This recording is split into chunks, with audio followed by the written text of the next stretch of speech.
तो कहानी की शुरुआत में ईचा नाम की एक लेडी हमें नरेशन के जरिए अपने सपने के बारे में बता रही थी और उसी सपने को हम देख पाते हैं। ईचा सपने में खुद को एक अलग ही दुनिया में पाती है जहाँ पर उसको काफी अच्छा लगता है और तब उसके सामने मौजूद एक घर में जाने पर उसे वहाँ पर एक बहुत ही हैंडसम आदमी मिलता है जो कि रोज उसके सपने में आकर उसके साथ इंटीमेट हुआ करता और ईचा को इससे काफी अच्छा महसूस होता था। अब जैसे जैसे वो आदमी आज ईचा के साथ इंटीमेट होना चालू करता है वैसे ही हम असल दुनिया में ईचा के कपड़ों के बटन्स को खुलता देखते हैं, यानी कि ये कोई सुपर नेचुरल एंटिटी थी जो कि ये सब कर रही थी। और तभी शॉकिंगली हम असल दुनिया में उसके साथ एक डीमन को इंटीमेट होते देखते हैं। इसके बारे में ईचा को कोई अंदाजा भी नहीं होता। उसे तो ऐसा ही लगता था कि जैसे उसे खाली ये सपने आते थे। खैर अब सुबह के 4 बजे ईचा की आंख डोर बेल के बजने की वजह से खुलती है और वो आज भी उस सपने को देखकर काफी खुश होती है क्योंकि वो सपना उसको एकदम असल जैसा फील हुआ करता। खैर अभी के लिए ईचा नीचे जाकर दरवाजे को खोलती है तो हम उसके हस्बैंड एरियल को देख पाते हैं जो कि असल में एक सिक्योरिटी गार्ड की जॉब करता था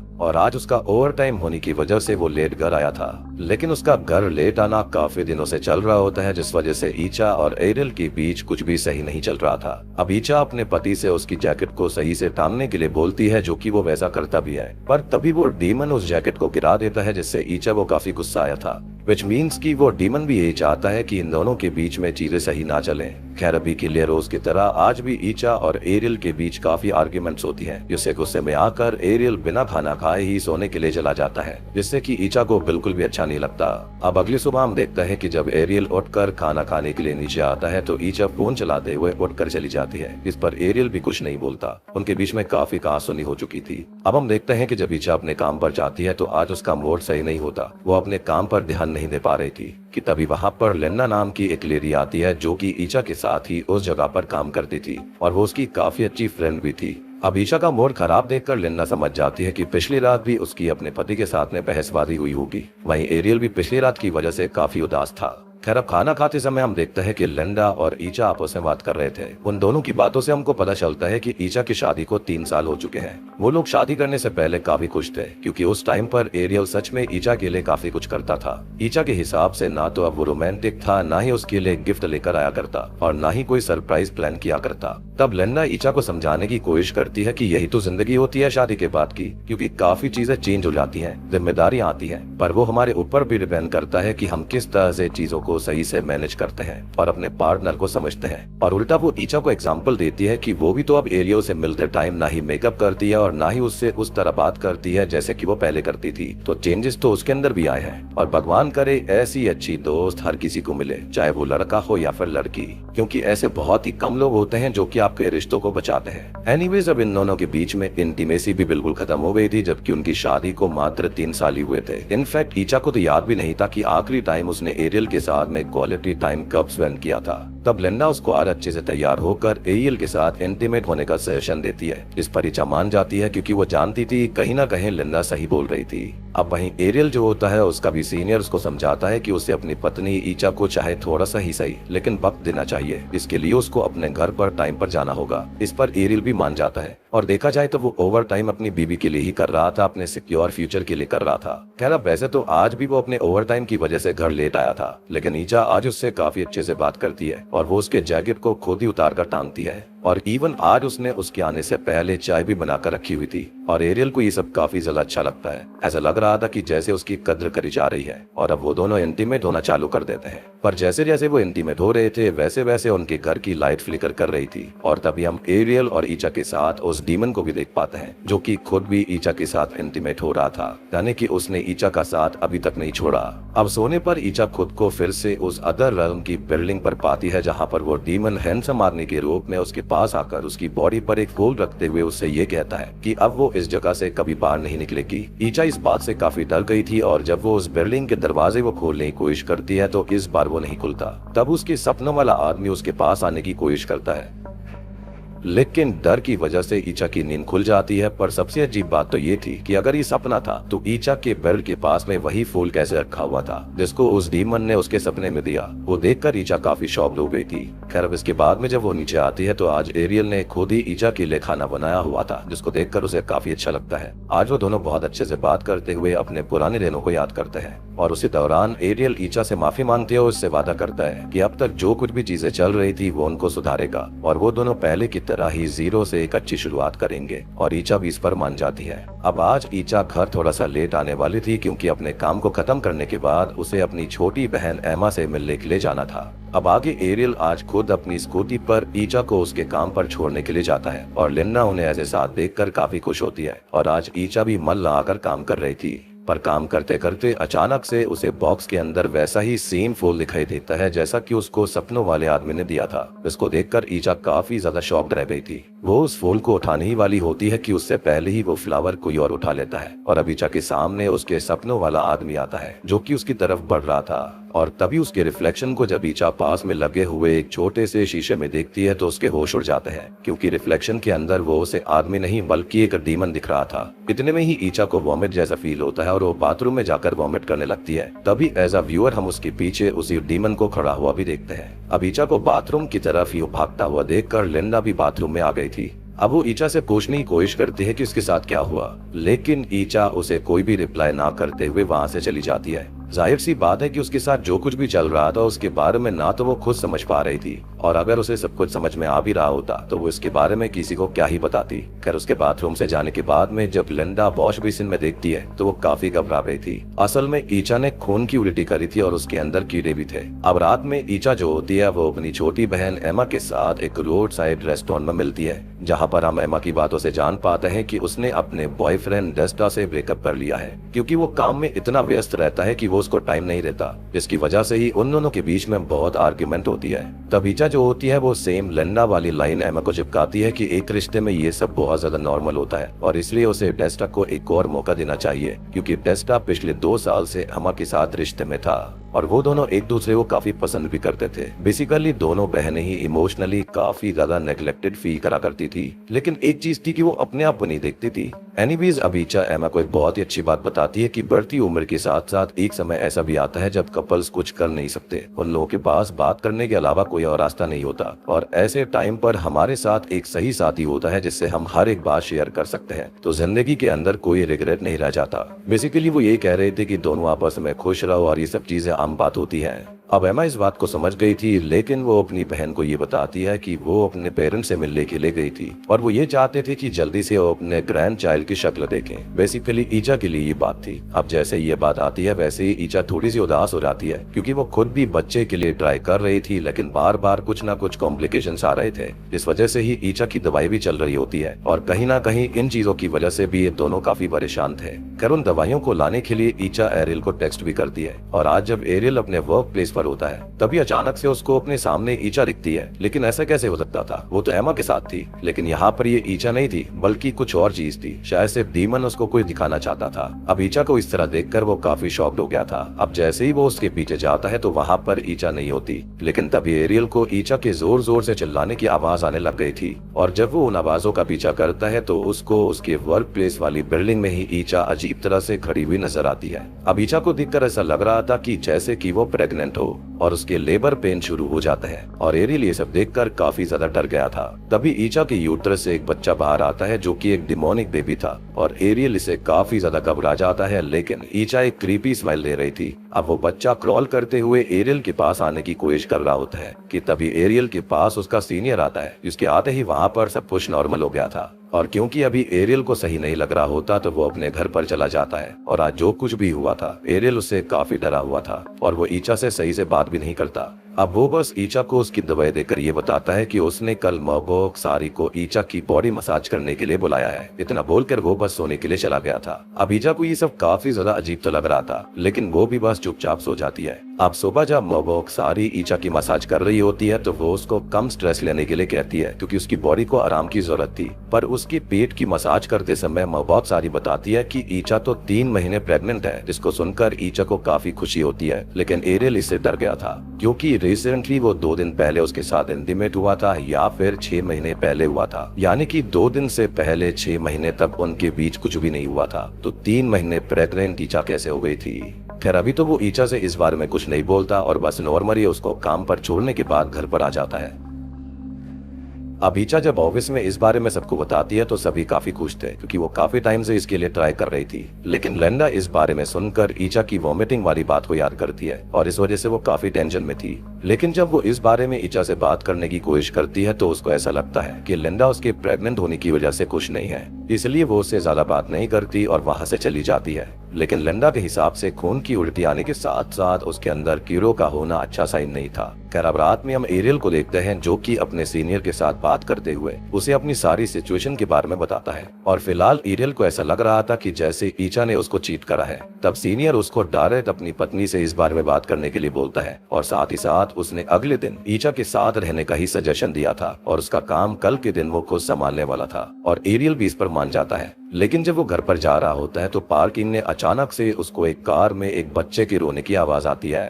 खैर अब जब वो कार के पास जाकर देखता है तो उस कार में एक डिमोनिक बच्चा था जिसको देखकर एरियल काफी डर गया था। अब वो तो वहां से भाग जाता है, लेकिन एज अ व्यूअर अब हम उस डीमन को उस बच्ची को गोद में लिए हुए देखते हैं, जो कि इस बात का कहीं ना कहीं इंडिकेशन था कि ईचा के पेट में पल रहा बच्चा वो उसी डीमन का है। अब आगे एरियल अपने घर पर जाने के बाद में अपने शक की वजह से ईचा का फोन चेक करता है। अब ईचा ने डैनी नाम के अपने क्लासमेट से बात करी हुई थी जो कि खुद भी अपनी बीवी से काफी परेशान था। तब एरियल को ऐसा लगने लगता है कि शायद ईचा के पेट में पल रहा बच्चा डैनी का ही होगा और जब वो इस बारे में ईचा से बोलता है तो ईचा उस पर ही भड़क जाती है और अगले ही दिन उसे डॉक्टर के पास चलने के लिए बोलती है, जहाँ पर वो डीएनए की मदद से साबित करने वाली थी कि उसके पेट में पल रहा बच्चा एरियल का ही था। लेकिन सबसे अजीब बात यह थी कि ईचा को खुद अंदाजा था कि वो पिछले 6 महीने से उसके साथ इंटीमेट नहीं हुई थी और बीते 2-3 दिनों में ही वो उसके साथ इंटीमेट हुई थी, तो इतनी जल्दी 3 महीने की प्रेगनेंसी कैसे हो गई। खैर फिर जब वो अगले दिन डॉक्टर के पास जाते हैं तो उनको एक शॉकिंग बात पता चलती है कि ईचा के पेट में कोई एम्ब्रियो या फिर फीटस है ही नहीं और ये बस एक साइकोलॉजिकल ट्रॉमा है जो कि ईचा को प्रेग्नेंट होने की चाह की वजह से हुई थी।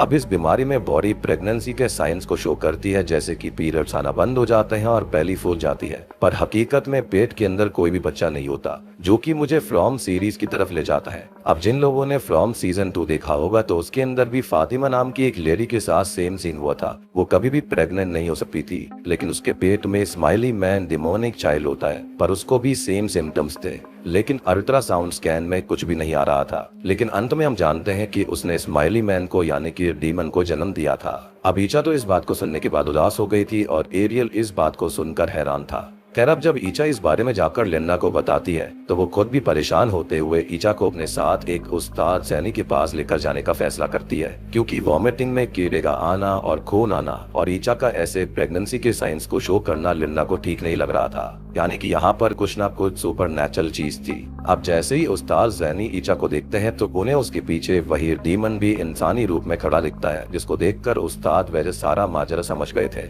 लेकिन अभी वो ईचा के साथ नॉर्मली बर्ताव करते हुए उसे अंदर बुलाते हैं और उसे बात करना चालू करते हैं। ईचा की सारी बातें सुनने के बाद में जैनी उसको समझाने की कोशिश कर रहे थे कि ईचा सच में प्रेग्नेंट नहीं है, पर ऐसे कुछ जिन्स होते हैं जो कि कपल्स के बीच में दरार डालने के लिए सपनों में आकर लड़कियों के साथ फिजिकल कांटेक्ट बनाते हैं और कपल्स के बीच में लड़ाइयां होना शुरू हो जाती हैं। लेकिन इस पर ईचा काफी ज्यादा गुस्से में आ जाती है, क्योंकि उसके हिसाब से उसका बच्चा असली था और उसकी बॉडी जो थी वो उसके पेट में पल रहे बच्चे होने का संकेत दे रही थी। अब यही सब बोलकर ईचा गुस्से में वहां से निकल जाती है और लिंडा भी आज उसके साथ उसके घर पर आ जाती है। वो उससे थोड़ी देर बात करते हुए उसके मन को हल्का करने की कोशिश कर रही थी और इसके बाद में जब लिंडा घर वापस जा रही होती है तो उसके घर से बाहर निकलते ही पास में उसको एक किटन दिखाई देती है, यानी कि एक बिल्ली की बच्ची। और क्योंकि रोड के बीच में कोई भी उस बिल्ली के बच्चे के ऊपर कार या फिर बाइक चढ़ा कर जा सकता था, इसलिए लिंडा ने उस किटन को उठाकर साइड में रख दिया। पर जब वो वापस से अपनी स्कूटी के पास आती है तो उसको लगता है कि जैसे वो किटन उसके पीछे आ गया है, लेकिन सच में वो किटन उसके पीछे नहीं होता।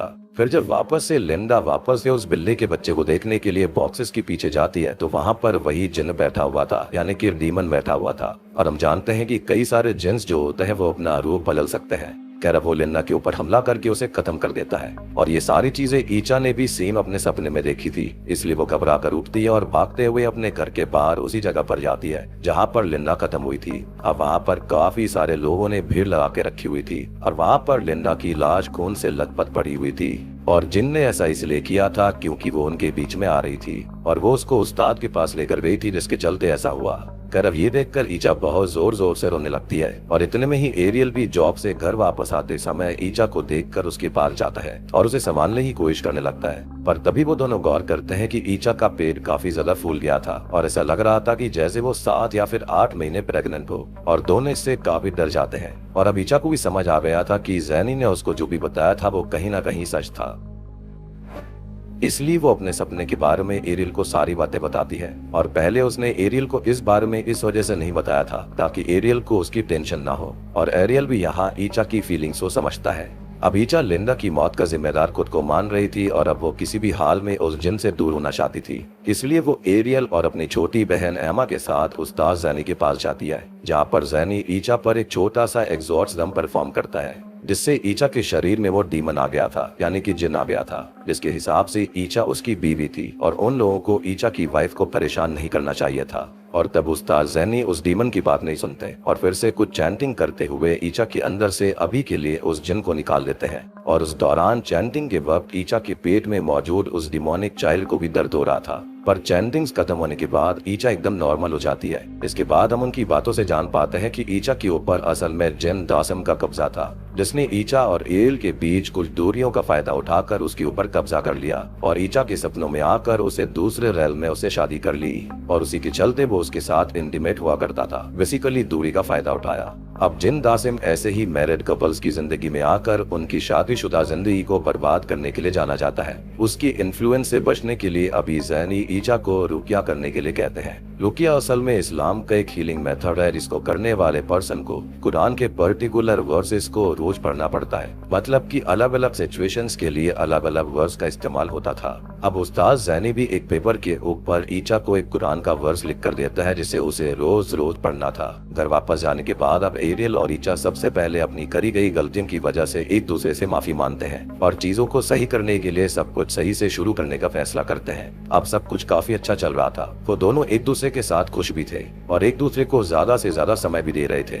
इसी तरह से 14 दिन बीत जाते हैं और ईचा को इस बीच एक बार भी वो सपना नहीं आया था, यानी कि उसका लिंक जो था वो जिन से टूट गया था। अब तब एक दिन बाहर खाना खाते समय एरियल ईचा को बताता है कि उसके कंपनी वाले उसको उसकी दूसरी ब्रांच में भेज रहे हैं, जिसके लिए वैसे तो एरियल मना भी कर सकता है, लेकिन वहां जाने से उसकी आमदनी बढ़ने वाली थी और उसको कई और नए मौके भी मिलने वाले थे। अब वैसे तो एरियल ईचा की हालत की वजह से जाने से मना करने वाला होता है, लेकिन क्योंकि अभी ईचा एकदम सही थी और उसे इतने दिनों से कोई भी बुरा सपना नहीं आ रहा था, इसलिए वो एरियल को शहर जाने के लिए कह देती है और एरियल इस पर मान गया था। पर वो दोनों रोज वीडियो कॉल पर बात करने वाले थे। अब अगले दिन एरियल के घर से जाने के तुरंत बाद ईचा को घर में अच्छा नहीं लग रहा होता, वो अकेला फील कर रही थी, इसलिए वो एमा को कॉल करके घर पर आने के लिए कहती है, लेकिन एमा को खुद भी उस दिन किसी और की शिफ्ट करनी पड़ रही थी, इसलिए वो उसके घर पर नहीं आ पाती। अब तब ईचा सबसे पहले तो उस्ताद जैनी के दिए गए वर्स को फिर से पढ़ती है और बाद में उसे थोड़ा सा अजीब लगने लगता है और अब वो टीवी देखते हुए सोफे पर सो जाती है, मतलब कि शायद वो जिन वापस से उसके पास आने की कोशिश कर रहा था एज उसका हस्बैंड वहाँ पर नहीं था। अब अगले दिन जब ईचा अपने काम पर जाती है तो वहाँ पर अचानक से उसको आसपास सभी लोग पजेस्ड हालत में मिलते हैं, जो कि उससे उनसे दूर जाने से मना कर रहे थे और बार बार बस यही चीज बोल रहे थे कि तुम मेरी हो। ईचा इससे काफी डर जाती है। वो रात में एमा के साथ अपने घर में काफी ज्यादा परेशान थी। इनफैक्ट वो खुद को ही कोस रही थी कि उसने ऐसा क्या गलत किया जिसकी वजह से उसके साथ ये सब हुआ और वो जिन उसके पास आ गया। तब एमा उसको समझाती है और वो एरियल के वापस आने के बाद उस्ताद जैनी के पास फिर से जाने वाले थे। तभी उन्हें एरियल कॉल आता है, जो कि खुद भी रास्ते में था और कुछ घंटे में घर पहुंचने वाला था। तब वो एमा से बात करते और उसको समझाता है कि वो किसी भी हाल में ईचा को रात में सोने ना दे, क्योंकि पिछली बार जब ऐसी सिचुएशन हुई थी तब लिंडा के ईचा के पास होने की वजह से लिंडा खत्म हो गई थी, यानी कि एमा की जान पर खतरा था और एमा भी इस पर मान जाती है। अब रात में एमा लगातार ईचा से बात कर रही थी, साथ ही साथ हम उसकी बातों से ये भी जान पाते हैं कि उसने भी डेस्टा को एक और मौका दिया है, क्योंकि सच में उसके लिए भी डेस्टा से बेहतर कोई लाइफ पार्टनर नहीं हो सकता। लेकिन ईचा उसकी बात सुनते सुनते ही धोखे से सो जाती है, जिसको जब एमा फिर से उठाने की कोशिश करती है तब एक डिमोनिक हाथ एमा को बिस्तर से नीचे फेंक देता है, जैसे कि वो नहीं चाहता हो कि कोई ईचा को उठाए, और बाद में एक अदृश्य शक्ति उसे घसीटते हुए रूम से बाहर ले जाती है। तब वो डीमन फिर से ईचा के साथ आकर सो गया था और जब रात में ईचा की आंख खुलती है तो वो वापस से प्रेग्नेंट थी। और यहाँ पर आप ये मत सोचिएगा कि इतनी जल्दी प्रेगनेंसी कैसे हो गई, क्योंकि जो जन्नात होते हैं उनकी दुनिया में वक्त बिल्कुल अलग तरह से चलता है। हो सकता है कि यहाँ पर कुछ घंटे बीते होंगे लेकिन उनकी दुनिया में कुछ महीने बीत चुके होंगे, या फिर वाइस वर्सा भी हो सकता है। बेसिकली ये जेंट्स जो होते हैं वो टाइम को मैनिपुलेट कर सकते हैं। अब खुद को प्रेग्नेंट पाकर वो खुद ही जोर जोर से अपने पेट में मुक्की मारने लगती है, जिससे उसको काफी ज्यादा ब्लीडिंग हुई थी। ईचा अब जैसे तैसे चलते हुए रूम से बाहर जाती है, जहाँ पर साइड में हम एमा को बेहोश पाते हैं। अब ईचा अभी इस चीज पर इतना ध्यान नहीं देती और एक हैंगर को लेकर किचन में जाकर हैंगर को एक पिन की तरह बना लेती है, और उस डिमॉर्निंग बेबी को खत्म करने के लिए वो उस हैंगर से काफी बार अपने प्राइवेट पार्ट को ही स्टैब करने लगती है, लेकिन इससे कोई फायदा नहीं हो रहा था। उसके थोड़ी देर के बाद एरियल भी घर आ जाता है, और जब वो ईचा की ऐसी हालत को देखता है तो वो जल्दी से उसे संभालते हुए एमा को बुलाता है, और एमा को होश आ गया था। वो तीनों अब सीधा उस्ताद सैनी के पास चले गए थे। अब उस्ताद जैनी ने एक बेड पर ईचा को लिटाकर उसके दोनों हाथों और दोनों पैरों को बांध दिया था, और अब वो अपने काफी सारे साथियों के साथ ईचा के अंदर से दासिम जिन को निकालने के लिए प्रे करना चालू कर चुके थे। ईचा अभी भी अपने उसी सपने के अंदर थी, यानी कि वो फुल पोजीशन में आ गई थी, जिसके अंदर वो हमेशा खुद को ही देखा करती। वो वहाँ से बाहर निकलने की कोशिश करती है कि तभी उसके पास दासिम आता है, और जब ईचा उससे बचने के लिए भागती है तो दासिम उसके हाथ पर बुरी तरह से हमला करता है, जिसके निशान ईचा की बॉडी पर असल जिंदगी में भी आ गए थे। दासिम ने अब ईचा को बुरी तरह से पकड़ लिया था, और ईचा असल दुनिया में पजर ढोकर क्रीपी वे में चिल्ला रही थी, जो कि हमको काफी अच्छी तरह से दर्शाता है कि पोजेशन में आखिर होता क्या है। इंसान की रूह किसी और ही दुनिया में पकड़ ली जाती है, वो भी डीमंस के द्वारा। पर उसकी ऐसी हालत देखकर भी जैनी लगातार अपने साथियों के साथ प्रे कर रहे थे। तभी अचानक से होता यह है कि ईचा का बिस्तर हवा में उड़ने लगता है, पर फिर भी उस्ताद जैनी प्रेयर्स को नहीं रुकते। अब दासिम को इसे काफी तकलीफ हो रही थी, और अब वो खुद जैनी और बाकी सबके सामने आकर उनको डराने की कोशिश करता है, लेकिन उस्ताद जैनी फिर भी नहीं रुकते। उस समय जल्दी से एरियल ईचा के पास जाता है और उसके कानों में बोलता है कि ईचा को किसी भी हाल में डीमन के घर से बाहर आना होगा, क्योंकि एरियल को अपनी जिंदगी में उसकी काफी जरूरत है, और वो ईचा को कभी भी नहीं खोना चाहता। वो वापस से ईचा के साथ जीरो से शुरू करना चाहता था, जिसके लिए ईचा को पहले बाहर आना पड़ेगा। अब ईचा को ये सारी आवाजें आ रही होती हैं, और तब वो खुद भी रोते हुए सबसे पहले तो अपने शादी के टाइम को याद करती है, और बाद में वही कुरान के वर्स को दोहराने लगती है जो कि उस्ताद जहरी ने उसको लिख कर दिया था, जिससे कि दासिम को काफी दिक्कत होने लगी थी।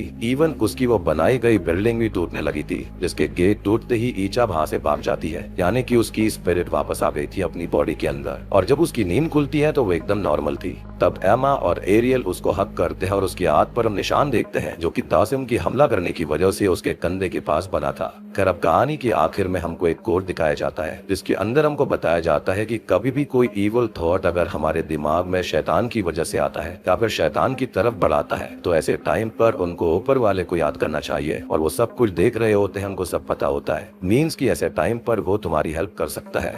खैर अब कहानी के अंदर हम एक पोस्ट क्रेडिट सीन को देखते हैं जो कि 6 साल बाद का था, जहां पर ईचा और एरियल एक बहुत ही खुशहाल परिवार थे, और उनके 2 बच्चे भी थे। उन्होंने कहीं और घर भी ले लिया था, और अभी वो मजे से एक दूसरे के साथ एंजॉय कर रहे होते हैं। अब तभी ईचा एमा से उसके बड़े बेटे आर्का के बारे में पूछती है, जो कि खेलते हुए मेन गेट के पास चला गया था, जहाँ पर उसके सामने खुद वही आदमी मौजूद था जो कि ईचा को उसके सपने में दिखाई देता था, यानी कि जिन दासिम। अब एमा आर्का को लेने बाहर आती है और उसको अपने साथ लेकर अंदर जाने लगती है, और वो आर्का को स्ट्रेंजर से, अजनबियों से दूर रहने की सलाह देती है। मगर आर्का के हिसाब से वो काफी ज्यादा अच्छा था, यानी कि जिन उससे कांटेक्ट करने की कोशिश कर रहा था, लेकिन एमा को वो सही नहीं लगता, और वो आर्का को अपने साथ घर में ले जाती है। यानी कि या तो ऐसा हो सकता है कि ये दोनों बच्चे कहीं ना कहीं जिन दासिम की ही देन थी, या फिर ये कहा जा सकता है कि आर्का के अंदर कहीं ना कहीं जिन का भी अंश था, क्योंकि हम जानते हैं कि ईचा जो थी वो काफी टाइम तक दिन दासिम से पदस धोकर रखी हुई थी। तो हो सकता है कि उसके अंदर कोई ना कोई अंश रह गया होगा, और शायद से आर्का के अंदर कोई ना कोई शक्ति जिन वाली होगी, जिसके चलते वो उसको देख पा रहा था। और सबसे बड़ी बात की जब कहानी है वो एक असली कपल की थी, जिसके बारे में RJL 5 के एक पॉडकास्ट में बात हुई थी। ये कहानी एक ऐसे कपल की थी जिसके बीच में थोड़ी सी दूरी आने पर दासिम नाम के जिन ने आने की कोशिश करी, पर आखिर में किसी न किसी तरह से उस कपल ने अपने प्यार की ताकत से दासिम को हरा दिया था, और वो वापस से अपनी आम जिंदगी में लौट आए थे। के साथ में ये मूवी यहीं पर खत्म हो जाती है। तो दोस्तों ये थी तेंगानतेन सेतन फिल्म की कहानी। उम्मीद करता हूँ कि आपको ये फिल्म यानी कि द डेविल्स ब्राइड मूवी अच्छी लगी होगी।